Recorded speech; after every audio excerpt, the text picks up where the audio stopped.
Hello everyone, welcome back to my channel. নিয়ে আসলাম নতুন একটি রেসিপি, আলুর ডাল দিয়ে ডিম রেসিপি।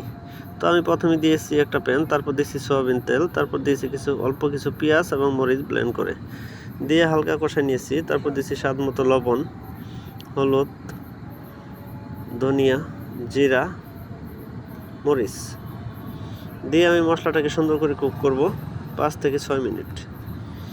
কুক করার পর দিয়ে দেবো আমি হালকা কিছু গরম মশলা, দারচিনি, এলাচ, তেজপাতা দিয়ে এটাকে আর একটু কুক করব। কুক করার পরে আমি আলু সিদ্ধ করে আমি এটাকে পানি দিয়ে গলায় নিয়েছিলাম, তারপর এটাকে দিয়ে দিলাম। এটা দিয়ে আমি সুন্দর করে বলক তুলে নেব।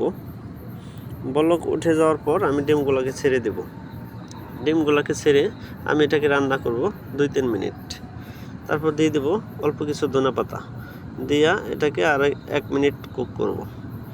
দেখেন ডালটা কত ঘন হয়েছে আর আমার ফুড কালারটা কত ইয়ামি হয়েছে আর কত জুসি হয়েছে।